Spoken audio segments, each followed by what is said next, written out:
We finished last session, and typical at the end of a session, you reminisce, you talk, and so we stayed up another couple hours just talking about and reflecting about the session, because it was more unique than I think anyone we've ever had. We started the session like a normal session, laying out some things that we wanted to do, and number one on our list was getting a good infrastructure bill, a bonding bill done, and working towards some tax relief issues and healthcare reform and all the things that you typically worked for in a session. And then COVID hit, and it was like it's hard to explain what kind of a wrench that threw into how we do legislative work. And so we dropped everything and put all our effort into COVID, and we passed over $500 million of resources that got into the governor's hands.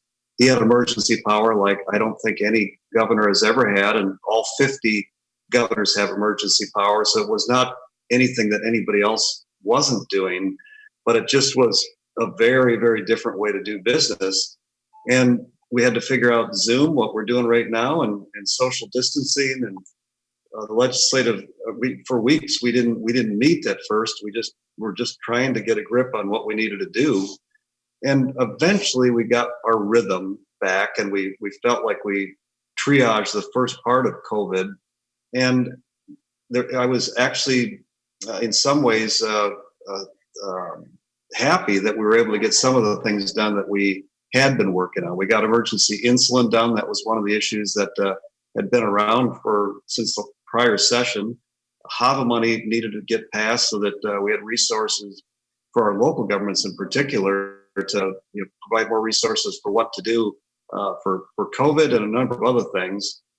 There was a TCE chemical ban that got done, tobacco 21, which has been a perennial issue, which we had federal conformity to. And the big issue there that I am highlighting is I think we're going to have less kids in high school and junior high vaping as a result of doing that. That was really the big issue that took that one over the edge. So lots of things were getting done. And then we came back to the bonding bill, the tax relief bill. The contracts became an issue because of the big budget shortfall. And those things didn't get done.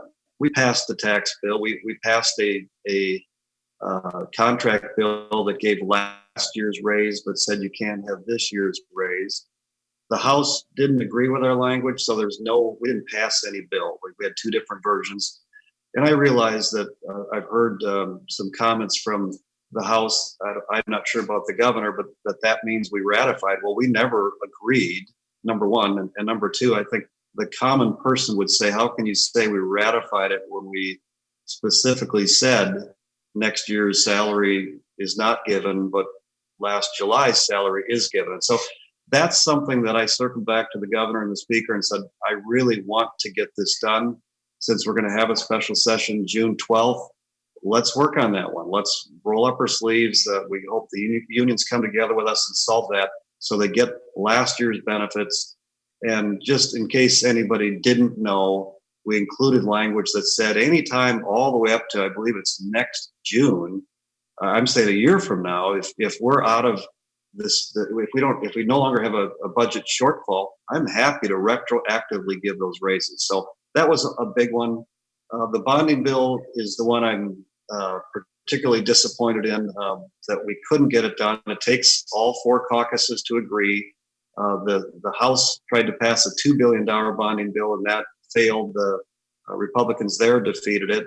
In the Senate, we tried to pass a bonding bill, $999 million about that the Democrats defeated. And so I was surprised that the governor was calling Democrats to defeat it. I thought it would be better to have a position that we're trying to get one done. But either way, that one's going into special session, and I am committed to seeing that through to the end to do that.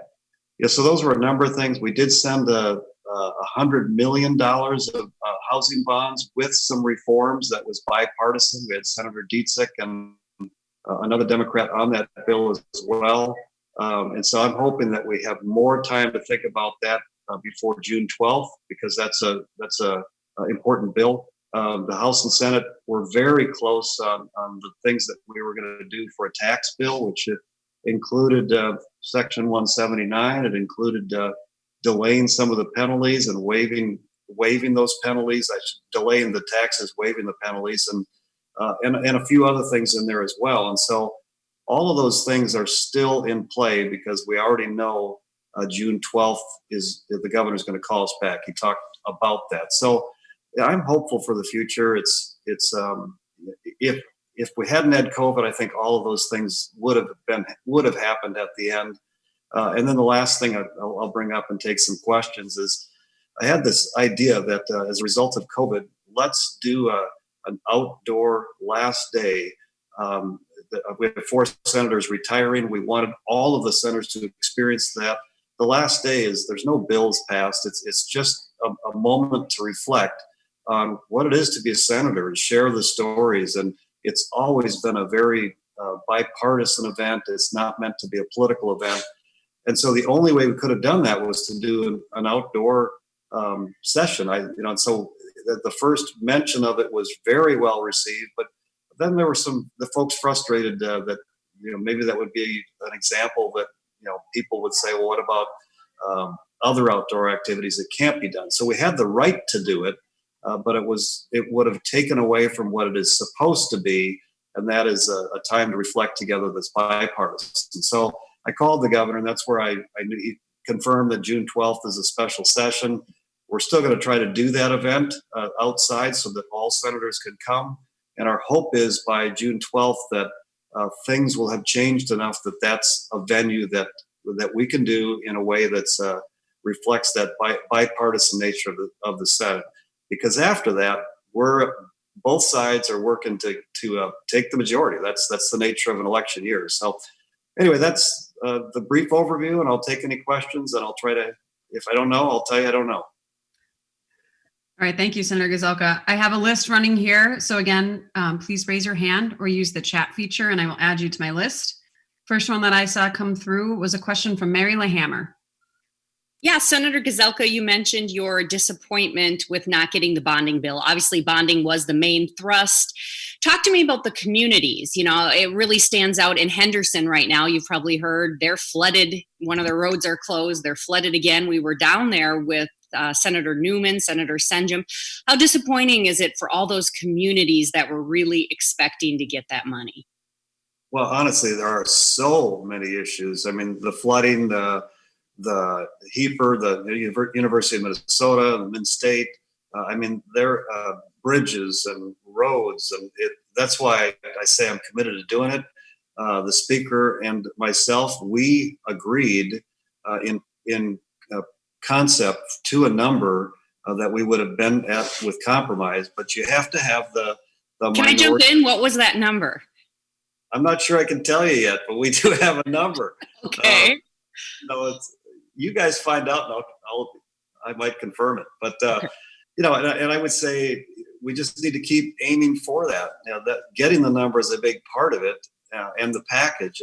But unfortunately, or fortunately, depending on how you look at it, the minority of both the House and the Senate are required to pass a bonding bill. And so I think on that one, we got to put partisan politics aside and get it done. I mean, that's one of the few things that I really see as stimulus from a state level. Most of the big stimulus comes from the federal government. So I think all 4 sides are committed to just, it's a difficult process. Add COVID and Zoom and not being able to get together with each other makes it extremely difficult. We did have one meeting where the 4 leaders got together yesterday, and so that was a breakthrough because you can see and hear and listen and feel what each of the 4 people think, and without that on a regular basis, it just made it harder. Yeah, if I can quickly follow up on that, what role did COVID play in kind of taking away that pressure towards the end, where it's not just leaders getting together, but it's lobbyists in the hallway, media hounding you? It just didn't feel like a normal end of session, did it, with the regular pressures on? Yeah, no, really good question, because we were talking about that it felt weird that there was nobody in the Capitol, that the lobbyists weren't there pulling a legislator out and saying, "Hey, don't forget this, don't miss this." All of those things that you normally feel that build the pressure were not there. It was quiet. So without a doubt, that psychological end of session portion was missing, and that would have, I think, does make a difference in how we do things. Just the conversations in the hallway, walking from one room to the other, that you talk for 30 seconds or 10 seconds to another legislator, to a lobbyist, to a constituent. None of those were there, and that, frankly, is really important in how we do our work. Okay, thank you. Okay, up next, I have Kevin Featherly. Okay. Senator Gazelka, how surprised were you that the Democrats did not pass the bonding bill? You've mentioned also that you're aware of conversations between Dems and the governor. What is your understanding as to why they didn't accept that $998 million bill? Honestly, I don't know, because we had enough votes to pass it, and then we didn't have enough votes to pass it. Yeah, in the end, the House and Senate have to agree, and we weren't there, so that may have been the reason. But beyond that, I really don't know. But we do have to keep working at it, and I think all four parties and the governor are committed to that. I'll follow up just briefly. We're going to be speaking to the governor, or at least I hope I get a chance to ask the question of a governor. That's sort of a rare commodity these days. But if I do, what question would you want to ask him today in the wake of this defeat of the bonding bill? I already asked all those questions, so Fair enough. Thank you. Okay, thanks, Kevin. Up next, I have Dan T. Yep. Hi, Senator Daniel Tay from Law 360. I wanted to ask a question about the tax bill. What were the sticking points, that led to the, between the House and the Senate, that led to the tax bill not being passed, and was Section 179 conformity among one of them? So the tax bill was, for both sides, was tied to the bonding bill, and so there was really I don't know that there was any sticking points at the end. It was just waiting for the bonding bill to get done. So that, in Section 179, we had worked through as part of a compromise. I see. Just to follow up, just because I know that the House bill they only provided retroactive conformity, and then going forward it would have pretty much been the same as it is now. So I'm just wondering what the end result was on that. I don't have the exact language in front of me, other than to say that they did work through a compromise on that as well. I see. All right. Thank you. Okay, next on my list is Peter Callahan. Hi, Senator. I want to ask you about the housing bill. Yeah. That was quite a bill to see at 10 o'clock on Sine Die night. So I'm still trying to see what was in it. But I know one of the things that was in it was the rental assistance language that appeared to me to be almost completely the DFL, the House position on that issue. So my question is that available as a standalone bill, or did the Republicans offer that as a way to bring Democrats in on the housing regulation half of that bill? That's a very good question. And the answer would be yes. We think some of the reforms that can help drive down the cost of housing in Minnesota are important. We had a subcommittee on housing and why are we so much more expensive than Wisconsin, for an example. And we worked with Democrats in the Senate to bring forth the bill. And so we ran out of time, but I think the package we put together is worth taking a look at in the end, because we went with numbers that we would normally not go at, higher numbers, because we just feel like long-term, if we can work out some of the issues that are driving up the cost in Minnesota, that would be a good thing. And so we'll keep working on that one. But we knew we were running out of time, but we really wanted to be something that could be worthwhile for both sides. And so I think something will get done on that one on June 12th as well. We all think it's important. Thanks. Thanks, Peter. Next on my list is Esme.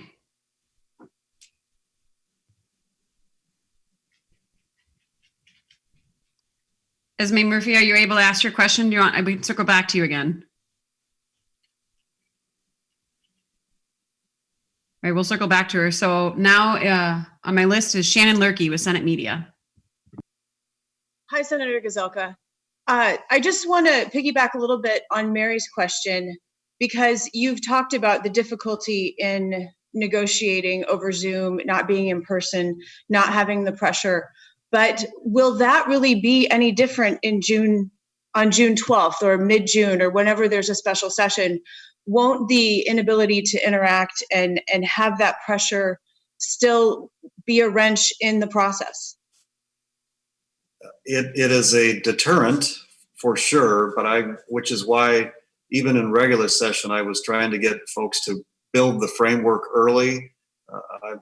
By personality, I just hate being late. And so I could see that if we don't build the framework early, we're not going to get done. And it kind of goes back to that psychological pressure part that we didn't have. But the point is, we know now that we're aiming towards June 12th. And the reason it's June 12th is that's when the governor's emergency powers end.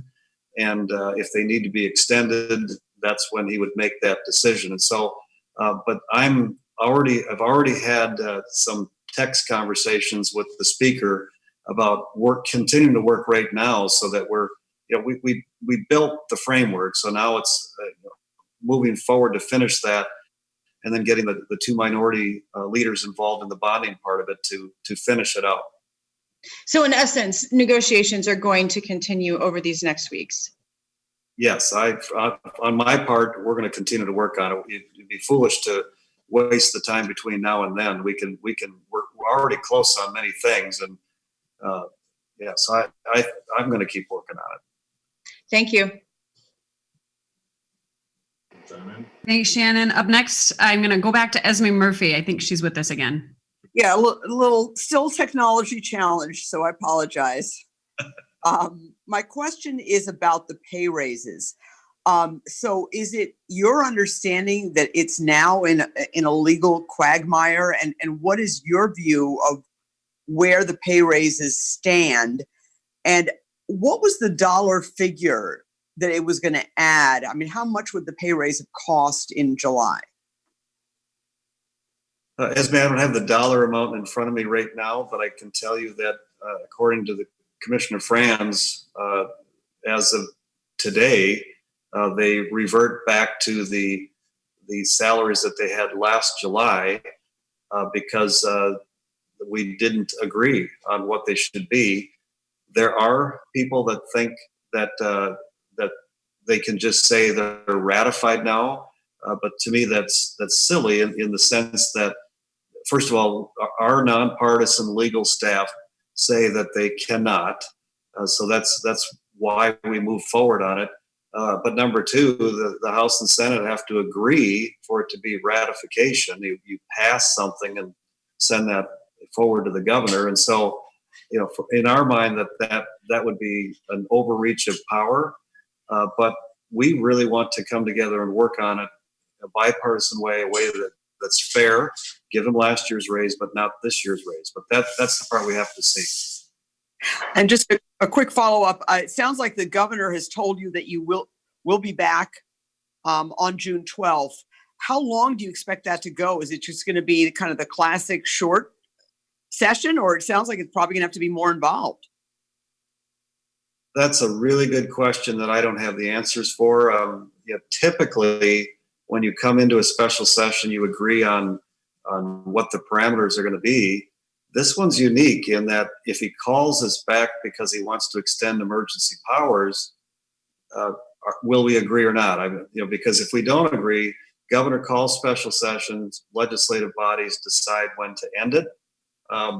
There's nothing to say that the House, for example, couldn't just end it after a day and the Senate remain, but then you're not going to be passing into any legislation. So it's unprecedented in how we're doing it, and that's why going forward for the future, I hope we really take a look at emergency powers and how they can go on indefinitely, and what do we do about that. Thanks, Esme. Next on my list is Theo Keith. Hi, Senator. Can you tell us where the Mall of America relief stands? And I'm assuming that the Bloomington delegation collectively referring to it as a bailout did not help matters. No, that's ideally it would be nice if Bloomington and the Mall of America came together with a plan that the legislative body could help make happen, but because they're divided, it particularly complicates the issue. And so I'm hoping that they can work something else before we get to June 12th. That would be the best course of action. In the meantime, I guess that's the most I can say at this point. I think they wanted to borrow $75 million or so from the TIF account, the Tax Increment Financing account, which I think was there to help expand the Mall of America. And so, the fact that they had very few people paying rent because all of the businesses were closed put them in a really tough position, which everybody understands, but what do we do about it? And so I hope between now and June 12th, Bloomington can work out something with the Mall of America, and then the legislators can put a stamp of approval on that. Did you ever get assurance from the mall owners that they could actually pay this money back? I mean, malls in general are struggling right now, so there's some question about that. We did not go that far. I had one conversation with the Mall of America owners, and I had one conversation with the city official in Bloomington, and beyond that, we didn't proceed any further. I publicly talked about it, just saying, more off the cuff than anything, that it'd be nice to solve this problem, but really I hope they can solve it between themselves. Thanks, Keo. Next question is from Ricardolopez.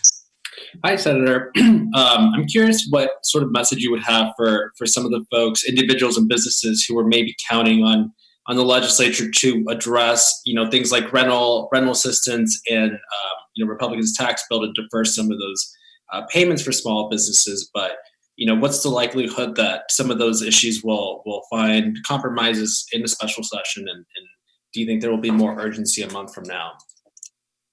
Yeah, no, good question. The tax delay and waiving of penalty piece is what I'm particularly disappointed in, because all of the stress that they're going to go through, even if we enacted in June sometime, could have been avoided. We want to conform to the Paycheck Protection Program federal conformity in how it's taxed. We don't want to overtax the people that receive that money. They're the ones that really have a crisis. The housing portion, I do believe we will get done in the end. So there was there's another small business grant program that I believe there was agreement between the House, Senate, and Governor, but it happened too late. And so that would be another thing. There was about $62.5 million in grants that would be available, and some of it was divided between rural and metro. There was emphasis on women, minorities, and veterans, and so that needs to happen as well. I'd like to have a conversation with the governor on that. If there's agreement, maybe we can move that quicker in some way. Great, thank you. All right, I've got Tori Van Oot with a question. Hey, Senator. Esme and Theo asked my first two questions, so I guess I would just ask two others. One, this legal dispute between the Attorney General and Shady's, the restaurant. Wondering if you can weigh in on that. And it does look like, I saw a casino on Twitter. It looks like some businesses are opening in defiance of the governor's order. Curious about your thoughts on that. And then when you mentioned emergency powers and modifying those, do you see how close are y'all on that? Is there a prospect for that changes to emergency power statute being part of a deal June 12th, or are folks pretty far apart on that? The emergency powers, first of all, that is something I think we will probably look at. I'm not sure if it'll be part of any deal in the end. And in my mind, to change it, you'd have to change it for the future. I mean, I just don't see changing that midstream. So that's something we're going to have to work through. So whether that's now or later, that's something I'll be committed to. And the other question, just briefly, what was it again? Well, this dispute that's brewing between Attorney General Ellison and the Shadys, I think they're called Shadys, the bar and restaurant chains that's opening. Yeah, I've got that one. Thank you for that. So I think that the Attorney General needs to be very judicious in the use of his power here, because if businesses are opening, it's because they are desperate. And if you're going to open a business that you could risk everything, risk your license, risk your ability as a result of the Attorney General weighing in with fines and penalties and whatever things that he thinks he wants to inflict on them, he has to be very, very careful, because they're at a place of they're not going to make it. So if they're opening up now, it's because they're taking a risk, because if they don't open up, they're dead. And so that's where I would ask the Attorney General and the governor to be more judicious about that, because people are desperate right now. The government closed them down. I understand the concerns of the pandemic, but we have to figure out a way to open that up. Nobody wants to be civil disobedience. Many rural communities, the sheriffs, I don't know about many, but I've heard sheriffs say, we are not going to enforce these laws. And so that's a problem. And so it's a balancing act. I get the seriousness, but we also have to realize that that's the point that we're at. And we all know of restaurants, some of our favorite restaurants have closed and they're not coming back. And that's happening across the whole state. And so that would be my advice to the governor and the Attorney General. This is really, really serious. So that's why they're desperate, and that's why they're doing it. Okay, thanks, Tori. Next is Steve Karnowski.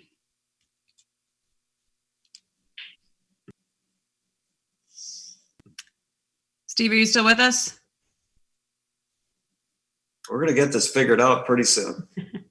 Well, I can. Here we go. Oh, there we go. Go I ahead. think I've got myself unmuted here. Just I asked the last time we talked, but I'm wondering now if anything will be different for the special session. Are you guys going to get an Environment and Natural Resources Trust Fund bill done this time? I don't know, Steve. I'm not sure where we're at on that one. I can't know everything. Sometimes it's a simple answer. All right, Dana Ferguson, go ahead and ask your question. Hi, Senator. Representative Dowd last night said he was looking at a bonding bill between 1.1 and 1.35 billion. Is that the deal that you all made or close to it? Those numbers are really close. Is that what we can expect next month? I hope so.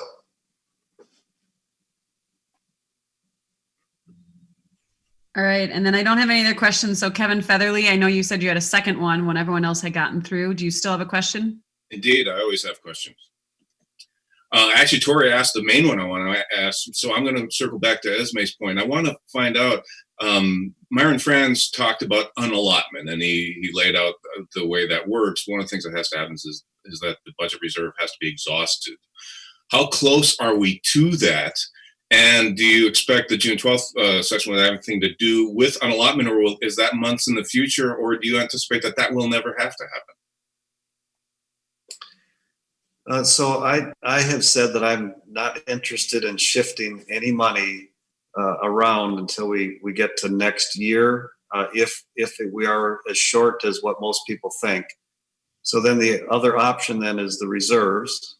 And so Myron would know better than anybody else where we're at. And we're going to do another, I believe they're going to do another forecast in August, which will be much more accurate.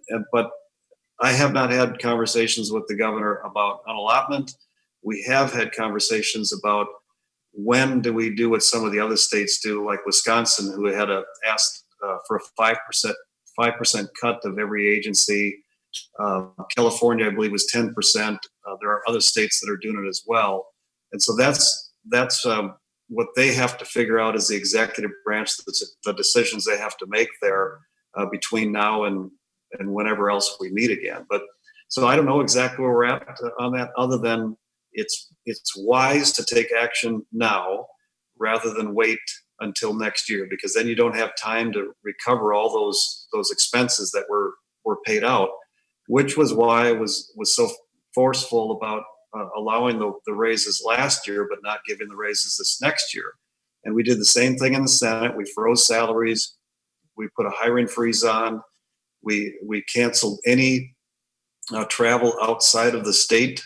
There's education training that legislators can do. And so that's what should be happening everywhere. And I'm hoping local governments are doing the same thing right now, because we know we're heading into a difficult season, and taking action now is the best thing to do.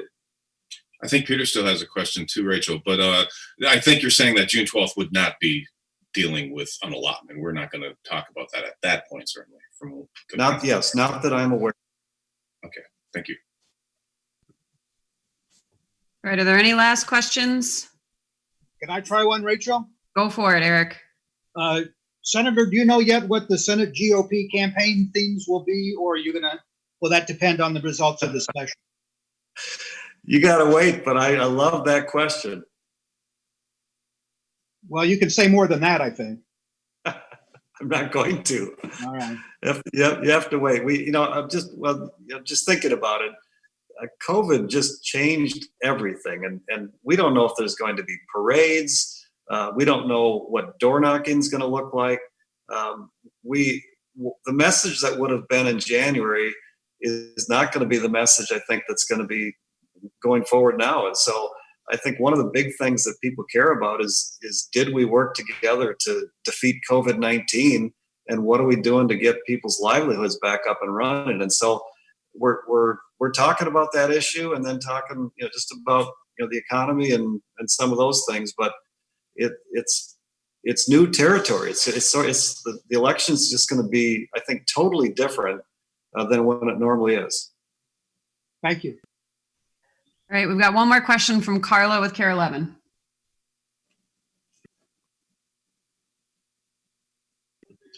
Thank you. Sorry to tack on here. There we go. Yep, here we go. Unmuted at this point. But I appreciate that COVID-19 has definitely thrown you a curveball. But just, as I'm managing kids here this morning, everyone across the state, of course, is trying to remain productive. What do you say to what might be a frustration among Minnesotans that, legislators couldn't plow through and get even the bonding bill done despite these challenges, when they are being required and encouraged to still show up for work and to participate virtually? What would you say to that just general frustration? It's somewhat, I'm somewhat repetitive to what was said earlier and asked earlier, but just regarding that, because you started on that note and are ending on that note, and it just seems that is a refrain that people might struggle with.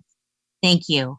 Yeah, no, I mean, that was kind of in my beginning comments, just talking about, we laid out a plan in January about a bonding bill, some tax provisions, and focusing on healthcare. We felt like that was a real focus, and we did accomplish some of those healthcare things as well that I didn't even mention here. But when COVID hit, we dropped everything to work with the governor in defeating it. And we had to pass numerous bills to provide resources for COVID-19. And we were doing all of those in the midst of a time when we were trying not to get together. And then pretty soon we're not getting together. And pretty soon we're just doing Zoom. And then we came back, but it was with social distancing. So all of that took, I don't even know how many weeks that was of that transition. And then finally we figured out a pace that we could do. And so once we felt like the urgency of COVID we were on top of, then we began to focus back on the things we talked about, which was the bonding bill with taxes, and the contracts suddenly became a new item because now we have this. We flipped $4 billion in about 6 weeks of lost revenue, and so we could see the direction, and we just said we've got to act. Well, all of those things put together, and then trying to finish in a much shorter period with Zoom and all of those things just made it extremely difficult. And then not having the pressures that you normally have, constituents, lobbyists, media, at the Capitol, just letting the pressure build was all part of the reason we didn't get it done. But I know that all 4 leaders, legislative leaders, and the governor, I think will all be saying we need to get these things done. And so it's our job to get them done. Thank you. All right. Thank you, guys. I'm going to have another cup of coffee, and thank you for what you guys do. I really appreciate it. Thanks, Mr. Leader. Thank you. Yeah. Thank you, everyone. I'm going to go ahead and end the meeting now. Appreciate you bearing with us. Thanks.